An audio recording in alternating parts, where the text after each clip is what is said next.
Our second speaker this evening is Toastmaster Cedar Simmons, who is delivering her Icebreaker speech for Team Collaboration Pathway.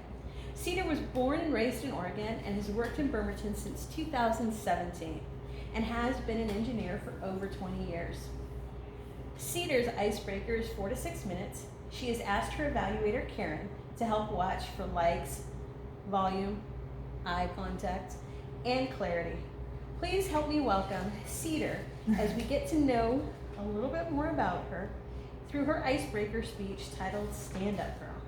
Cedar Simmons.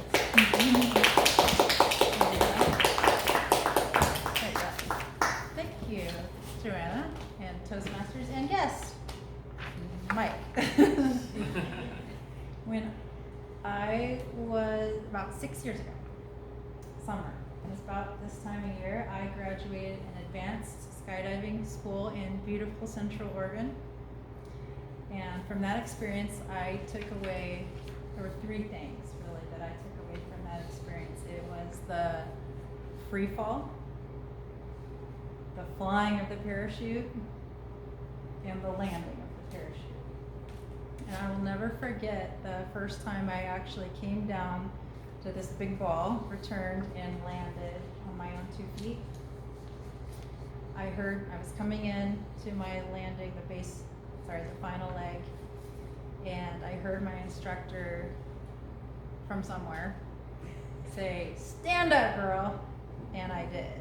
I stood, and always before it was face, knees, butt, hip, and it was extraordinary feeling to return flying this parachute and sticking on my own 2 feet. And there are similarities to me in that experience and being up here standing in front of you. It's very confidence building, and there's just analogies. When I was little, the last thing I wanted to do was stand up here in front of people. These are the things of nightmares. I prayed for snow so I wouldn't have to give that book report when I was very little. I don't pray for snow anymore, so that's some growth. I was also the type of person, though, that learned pretty early on in school that there was a lot of benefit from attacking my weaknesses, which this was one, and still is. That's why I'm here. So as a freshman in high school, I took an elective speech course with a bunch of scary seniors, and the one thing I remember from that experience is they stood us in 2 rows and we worked on our eye contact. So we would stare at somebody for a minute and then rotate, stare, rotate, stare, rotate, stare, rotate. And so I got to the captain of the volleyball team, a scary senior, Lisa, I think was her name. And she looked right at me and said, "You're eye weak." And I said, yes, I know. Thanks, thank you very much. Very helpful.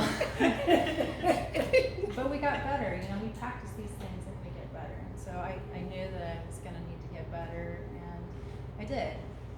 A few years later, I was 16 and I did a summer internship at Bureau of Land Management.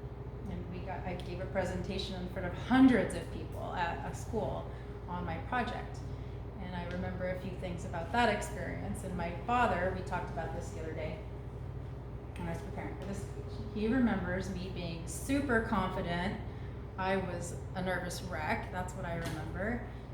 He remembers me talking about my experience. I made the audience chuckle. I worked with fish biologists and some bird people, and he says what I told the audience is that I spent all summer doing this, looking for birds, and I made the audience laugh.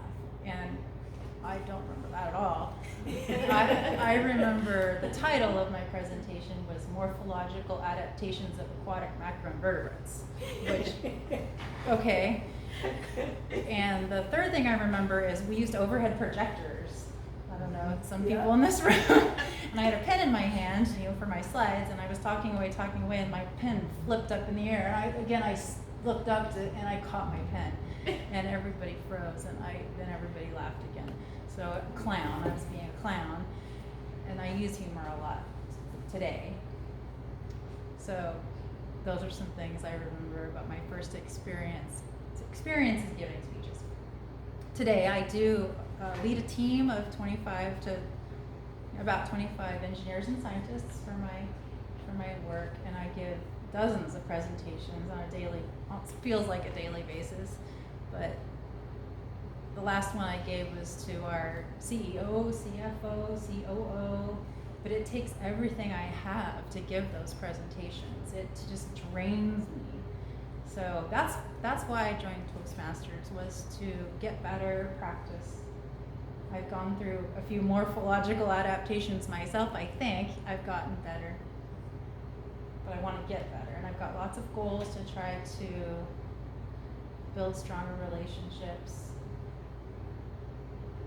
gain trust, having conversations with folks, but I know that takes a lot of work. Thank you for your time.